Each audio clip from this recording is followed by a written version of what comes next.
નમસ્કાર વિદ્યાર્થી મિત્રો, સ્વાગત છે તમારું બેઝિક મેથ્સની અંદર.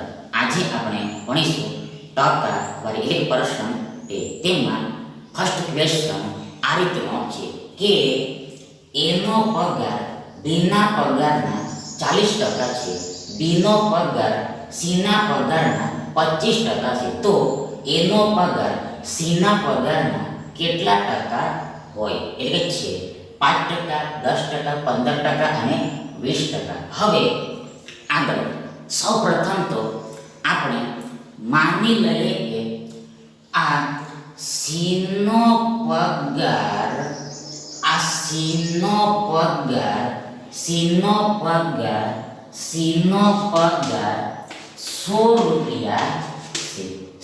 પગાર 100 રૂપિયા છે.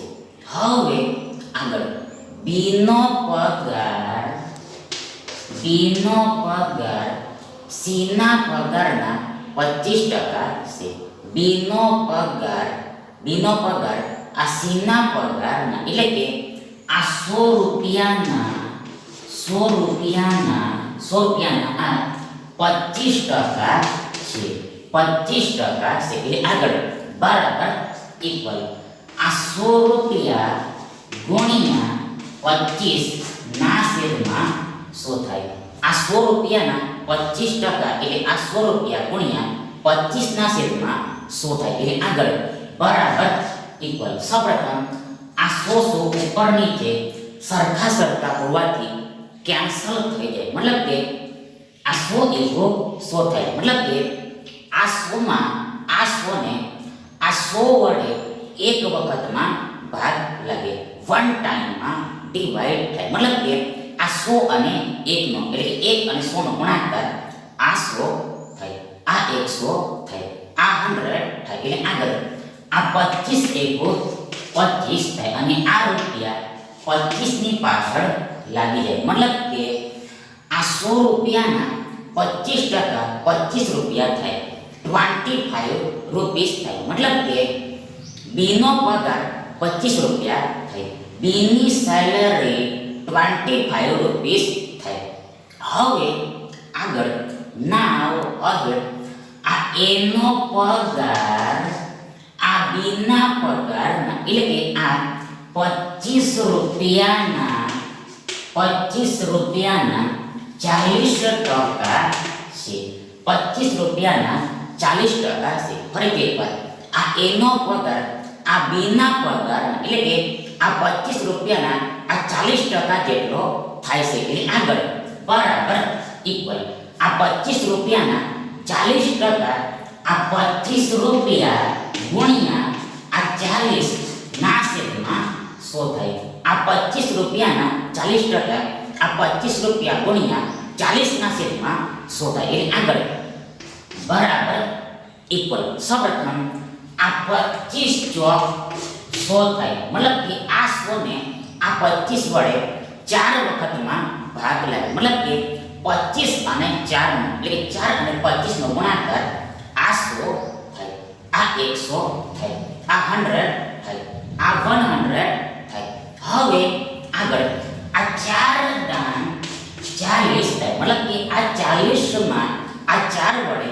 10 વખતમાં ભાગ લાગે. મતલબ કે આ 10 અને 4 નો એટલે કે 4 અને 10 નો ગુણાકાર આ 40 થાય, આ 40 થાય. એટલે આપણને આ 10 રૂપિયા મળે, 10 રૂપીસ મળે. મતલબ કે 25 રૂપિયાના 40% 10 રૂપિયા થાય. મતલબ કે એનો પગાર 10 રૂપિયા થાય, એની સેલરી 10 રૂપીસ થાય. હવે આગળ આપણે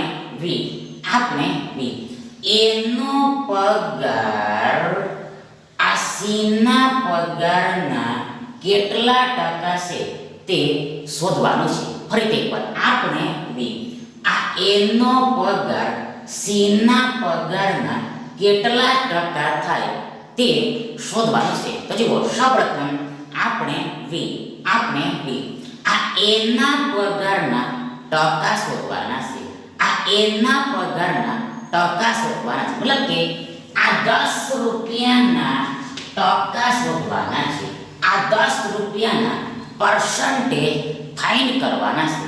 પરંતુ કોની સાપેક્ષે, કોના સંદર્ભમાં, કોના કોન્ટેક્સ્ટમાં? તો જુઓ, તે આ સીના પગારના એટલે કે 100 રૂપિયાના સંદર્ભમાં, 100 રૂપિયાના કોન્ટેક્સ્ટમાં, આ 100 રૂપિયાની સાપેક્ષે, આ 100 રૂપિયાના રિસ્પેક્ટમાં, હેન્સ તેથી આ 10 રૂપિયાના છેદમાં આ 100 રૂપિયા લખવા પડે, 100 રૂપીસ રાઇટ કરવા પડે. ઓલસો આ આખી સંખ્યાને 100% વડે મલ્ટીપ્લાય કરવી પડે, બીકોઝ એસ આપણે પર્સન્ટેજ ફાઇન્ડ કરવાના છે એટલા માટે. એટલે આગળ બરાબર ઇક્વલ. સૌપ્રથમ આ રૂપિયા ઉપર નીચે નીકળી જાય. આગળ આ 100 પણ ઉપર નીચે કેન્સલ થઈ જાય એટલે આપણને આ 10% મળે, 10% મળે. મતલબ કે આ 10 રૂપિયા 100 રૂપિયાની સાપેક્ષે 10% કહેવાય. મતલબ કે 100 રૂપિયા પર એટલે કે 100 રૂપિયાએ આ 10 રૂપિયા 10% કહેવાય, 10% કહેવાય. મતલબ કે એનો પગાર સીના પગારના આ 10% છે, 10% છે. હેન્સ તેથી આ વિકલ્પ બી તમારો સાચો વિકલ્પ થશે. હવે આગળ નાવ અહેડ, નાવ ફોરવર્ડ. આ 10% તમે બીજી રીતે પણ લાવી શકો. મતલબ કે આ જવાબ તમે બીજી રીતે પણ લાવી શકો. પણ ક્યાંથી તો જુઓ, અહીંયાથી, આના પછીથી તો જુઓ, આના પછીથી કઈ રીતે આગળ જવાનું છે, આના પછીથી બીજી રીતે કઈ રીતે આગળ જઈ શકાય. તો જુઓ, સૌપ્રથમ આપણે આ એનો પગાર સીના પગારના કેટલા ટકા થાય તે શોધવાનું છે.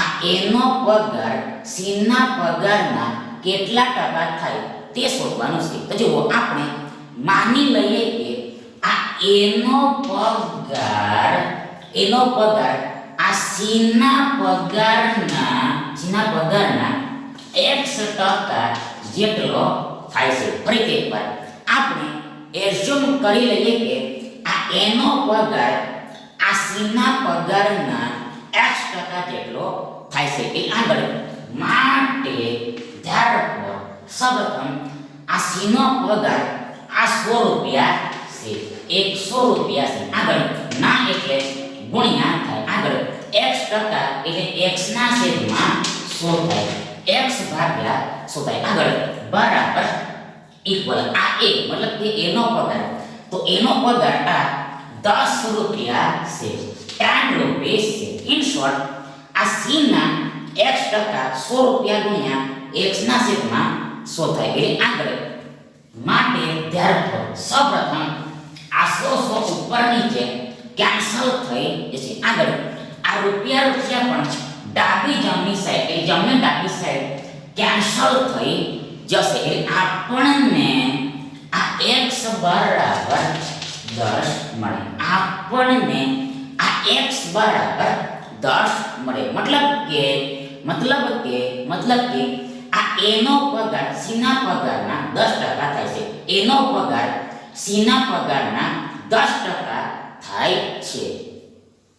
બીજો સવાલ આ રીતનો છે કે જો જીગો ભૂરા કરતા 40% વધુ કમાય અને ભૂરો બકા કરતા 20% ઓછું કમાય તો જીગો બકા કરતા કેટલા ટકા વધુ કમાય? 10%, 12%, 20% અને 25%. હવે આગળ સૌપ્રથમ તો આપણે માની લઈએ કે આ બક્કો 100 રૂપિયા કમાય છે. આ બક્કો 100 રૂપિયા કમાય છે. હવે આગળ નાવ અહેડ, નાવ ફોરવર્ડ. આ ભૂરો બકા કરતા 20% ઓછું કમાય છે. ફરીથી એકવાર આ ભૂરો આ બકા કરતા 20% ઓછું કમાય છે. મતલબ કે આ ભૂરો આ 100 રૂપિયાના 80% કમાતો હશે. આ ભૂરો આ 100 રૂપિયાના 80% કમાતો હશે. મતલબ કે આ બકાનો પગાર એટલે આ 100 રૂપિયા પોતે સ્વયં ઇટ શેલ 100% કહેવાશે. 100% કહેવાશે. 100% કહેવાશે. 100% કહેવાશે. 100% કહેવાશે. એટલે આગળ આ 100%માંથી આ 20% ઘટે તો આપણને 80% મળે. 80% મળે. એટલે આગળ બરાબર ઇક્વલ આ 100 રૂપિયાના 80% આ 100 રૂપિયા ગુણ્યા 80 ના છેદમાં 100 થાય. આ 100 રૂપિયાના 80% આ 100 રૂપિયા ગુણ્યા 80 ના છેદમાં 100 થાય. એટલે આગળ બરાબર ઇક્વલ સૌપ્રથમ આ 100 ઉપર નીચે કેન્સલ થઈ જશે. એટલે આપણને આ 80 રૂપિયા મળે. 80 રૂપીસ મળે. મતલબ કે આ 100 રૂપિયાના 80% 80 રૂપિયા થાય. મતલબ કે ભૂરો 80 રૂપિયા કમાય છે. આ ભૂરો 80 રૂપિયા કમાય છે. હવે આગળ નાવ અહેડ નાવ ફોરવર્ડ આજીગો આ ભૂરા કરતા 40% વધુ કમાય છે. ફરીથી એકવાર આજીગો આ ભૂરા કરતા 40% વધુ કમાય છે. મતલબ કે આજીગો આ 80 રૂપિયાના 140% જેટલું કમાય છે. આ 80 રૂપિયાના 140% જેટલું કમાય છે. મીન્સ કે આ ભૂરાનો પગાર આ ભૂરાની કમાણી એટલે કે આ 80 રૂપિયા પોતે સ્વયં 100% કહેવાય. 100% કહેવાય. 100% કહેવાય. મતલબ કે 100% ગણવાનું હોય છે. 100% કાઉન્ટ કરવાનું હોય છે. એટલે આગળ આ 100%માં આ 40% ઉમેરવામાં આવે, એડ કરવામાં આવે તો આપણને આ 140% મળે છે. 140% મળે છે. એટલે આગળ બરાબર ઇક્વલ આ 80 રૂપિયાના 140% આ 80 રૂપિયા ગુણ્યા આ 140 ના છેદમાં 100 થાય. ફરીથી એકવાર આ 80 રૂપિયાના 140% આ 80 રૂપિયા ગુણ્યા 140 ના છેદમાં 100 થાય. એટલે આગળ બરાબર ઇક્વલ સૌપ્રથમ ફર્સ્ટ ઓફ ઓલ આ શૂન્ય ઉપર નીચે કેન્સલ થઈ જશે. એટલે કે 10 ઉપર નીચે કેન્સલ થઈ જશે. આગળ આ જ પ્રમાણે આ શૂન્ય પણ ઉપર નીચે કેન્સલ થઈ જશે. મતલબ કે 10 ફરીથી ઉપર નીચે કેન્સલ થઈ જશે. હાવ તો જુઓ સૌપ્રથમ આ 80 ને આપણે 8 ગુણ્યા 10 એમ લખી શકીએ. આગળ આ 140 ને આપણે આ 14 ગુણ્યા 10 એમ લખી શકીએ. અને આગળ આ 100 ને આપણે 10 ગુણ્યા 10 એમ લખી શકીએ. એટલે આગળ આ 10 આ 100 ના એક 10 સાથે કેન્સલ થઈ જાય અને આ 10 આ 6 ના બીજા 10 સાથે કેન્સલ થઈ જશે.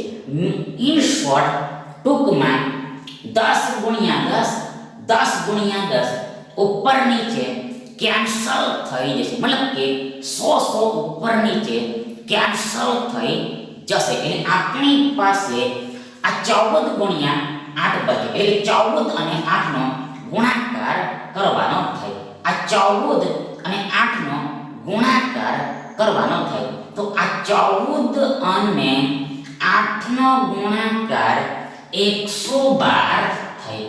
112 થાય. મતલબ કે 14 અઠાણ 112 થાય. અને આ રૂપિયા તો છે. મતલબ કે 80 રૂપિયાના 140% 112 રૂપિયા થાય. મતલબ કે આ જીગો 112 રૂપિયા કમાય છે. આ જીગો 112 રૂપિયા કમાય છે.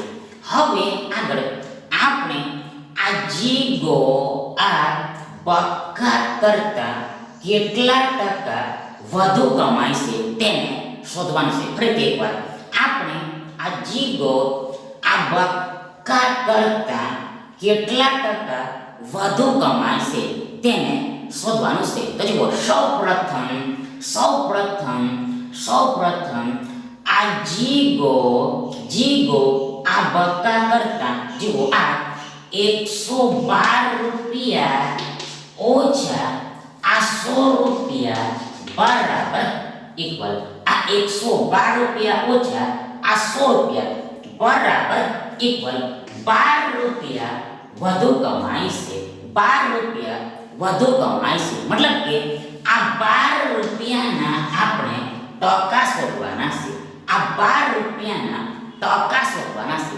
એટલે સૌપ્રથમ આ 12 રૂપિયાના છેદમાં એટલે કે ભાગાકારમાં આ 100 રૂપિયા લખાશે.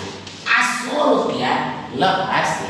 આ 100 રૂપીસ બ્રાઇટ થશે બીકોઝ એસ કારણ કે આ 12 રૂપિયાનો વધારો આ 100 રૂપિયા પર થાય છે. આ 12 રૂપિયાનો વધારો આ 100 રૂપિયા પર થાય છે મતલબ કે આ 100 રૂપિયા પર આ 12 રૂપિયાનો વધારો થાય તો આપણને ફરીથી અગેન આ 112 રૂપિયા મળી જાય. આ 112 રૂપિયા મળી જાય અને આગળ આ આખી સંખ્યાને 100% વડે પણ ગુણવાની હોય છે કારણ કે આપણે ટકા શોધવાના છે એટલા માટે. એટલે આગળ બરાબર ઇક્વલ સૌપ્રથમ આ 100 ઉપર નીચે કેન્સલ થઈ જાય. આગળ આ રૂપિયા પણ ઉપર નીચે કેન્સલ થઈ જાય એટલે આગળ આપણને આ 12% મળે. આ 12% મળે. 12% મળે. 12% મળે મતલબ કે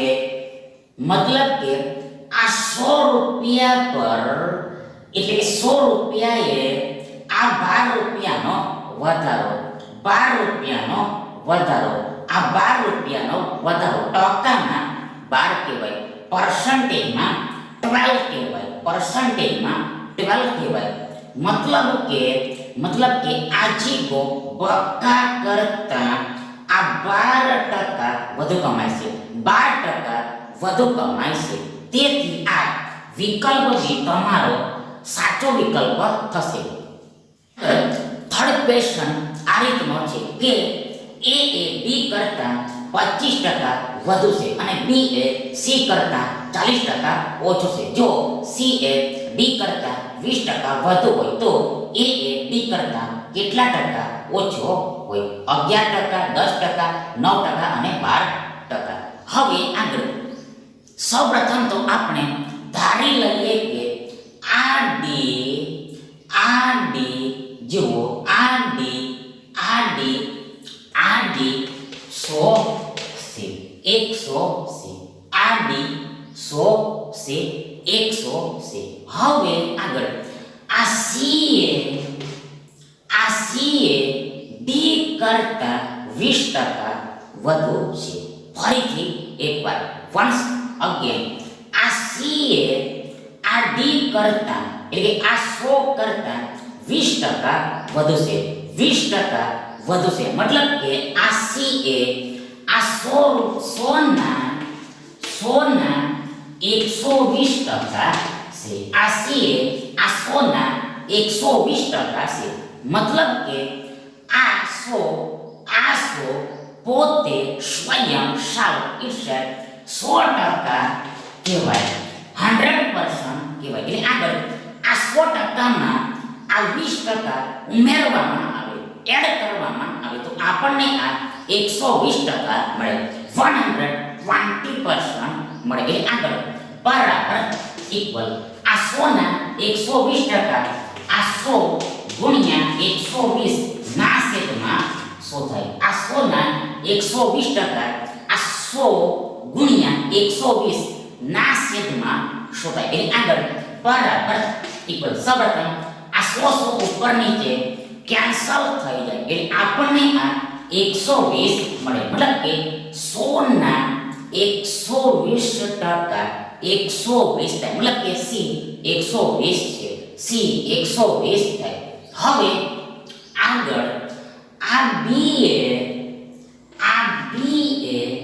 બી એ આ સી કરતા એટલે કે આ 120 કરતા 40% ઓછો છે. 40% ઓછો છે. ફરીથી એકવાર આ બી એ આ સી કરતા એટલે કે આ 120 કરતા 40% ઓછો છે. મતલબ કે આ બી એ આ 120 ના 60% જેટલો થાય. આ 120 ના આ 60% જેટલો થાય. મતલબ કે આ સી 120 છે તો આ પોતે 100% કહેવાય. 100% કાઉન્ટ કરવાનો હોય છે. 100% ગણવાનો હોય છે. એટલે આગળ આ 100% માંથી આ 40% ઘટે તો આપણને આ 60% મળે છે.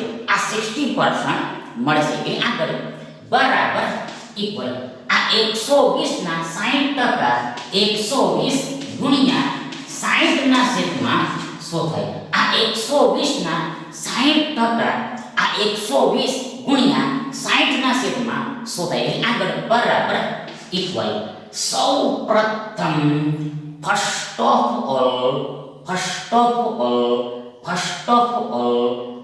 ઓલ આ શૂન્ય શૂન્ય ઉપર નીચે કેન્સલ થઈ જશે. આગળ આ જ પ્રમાણે આ 0 પણ ઉપર નીચે કેન્સલ થઈ જશે. આપણી પાસે આ 12 ગુણ્યા 6 બચે. એટલે આગળ આ 12 છે 72 થઈ. 72 થાય. મતલબ કે 120 ના 60% 72 થાય. મતલબ કે બી 72 છે. બી 72 છે. હવે આગળ આ એ આ બી કરતા એટલે 72 કરતા 25% વધુ છે. ફરીથી એકવાર આ એ આ બી કરતા એટલે આ 72 કરતા 25% વધુ છે. મતલબ કે આ એ આ 72 ના 125% છે. 72 ના 125% છે. મતલબ કે આ 72 એટલે આ બી પોતે સ્વયં ઇટસેલ્ફ 100% કહેવાય. 100% કહેવાય. એટલે આગળ આ 100% માં આ 25% ઉમેરવામાં આવે, એડ કરવામાં આવે તો આપણને આ 125% મળે. 125% મળે. એટલે આગળ બરાબર ઇક્વલ આ 72 ના 125% આ 72 ગુણ્યા 125 ના છેદમાં 100 થાય. આ 72 ના 125% આ 72 ગુણ્યા 125 ના છેદમાં 100 થાય. એટલે આગળ બરાબર ઇક્વલ સૌપ્રથમ ફર્સ્ટ ઓફ ઓલ આ 125 ને આપણે 25 ગુણ્યા 5 એમ લખી શકીએ. આ 125 ને આપણે 25 ગુણ્યા 5 એમ લખી શકીએ. મતલબ 25 125 થાય. આગળ આ 100 ને આપણે 25 ગુણ્યા 4 એમ લખી શકીએ. મતલબ 25 ચોક 100 થાય. 25 ચોક 100 થાય. એટલે આગળ આ 25 ઉપર નીચે ડિલીટ થઈ જશે. આ 25 કેન્સલ થઈ જશે. હવે આગળ આ 72 ને આ 4 વડે આ 72 ને આ 4 વડે 18 વખતમાં ભાગ લાગે. 18 વખતમાં ભાગ લાગે. ફરીથી એકવાર આ 72 ને આ 4 વડે 18 વખતમાં ભાગ લાગે. મતલબ કે 18 ચોક 72 થાય. મતલબ કે 18 અને 4 એ 4 અને 18 નો ગુણાકાર આ 72 થાય. આ 72 થાય. આ 72 થાય. આ 72 થાય. એટલે આગળ આપણી પાસે આ 18 અને 5 બચે. એટલે 18 અને 5 નો ગુણાકાર કરવાનો થાય. એટલે આગળ આ 18 50 90 થાય. 90 થાય. મતલબ કે 72 ના 125% 90 થાય. મતલબ કે એ 90 છે. એ 90 છે. હવે આગળ આપણે આ આ ડી કરતા કેટલા ટકા ઓછો છે તેને શોધવાનું છે. ફરીથી એકવાર આપણે વી આ એ ડી કરતા કેટલા ટકા ઓછો છે તેને શોધવાનું છે. તો જુઓ સૌપ્રથમ આ એ આ ડી કરતા જુઓ આ 100 ઓછા 90 બરાબર 10 ઓછો છે. આ એ આ ડી કરતા આ 6 ઓછા આ 90 બરાબર 10 ઓછો છે. 10 લેસ છે મતલબ કે આ 10 ના આપણે ટકા શોધવાના છે. એટલે સૌપ્રથમ આ 10 ના છેદમાં આ 100 લખાશે, આ 100 લખાશે. મતલબ કે 100 એ 100 પર આ 10 ઓછા હોય 10 લેસ હોય તો આપણને ફરીથી અગેન આ 90 મળી જાય, 90 મળી જાય, 90 મળી જાય, 90 મળી જાય. મતલબ કે આ 10 ઓછા તો છે પણ કોના પર ઓછા છે તેને છેદમાં લખવાનું હોય છે, ભાગાકારમાં લખવાનું હોય છે. એટલે છેદમાં 100 લખાશે. મતલબ કે આ 10 ઓછા જે છે તે આ 100 પર ઓછા છે, 100 પર આ 10 ઓછા છે. અને આગળ આ આખી સંખ્યાને 100% વડે ગુણવાની હોય છે. એટલે આગળ બરાબર ઇક્વલ. સૌપ્રથમ આ 100 ઉપર નીચે કેન્સલ થઈ જાય એટલે આપણને આ 10% મળે, 10% મળે. મતલબ કે 100 એ 100 પર 10 ઓછા ટકામાં 10 જ કહેવાય, 10 જ કહેવાય. મતલબ કે આ એ ડી કરતા 10% ઓછો છે, 10% ઓછો છે. હાન્સ તેથી આ વિકલ્પ બી તમારો સાચો વિકલ્પ થશે. Thank you.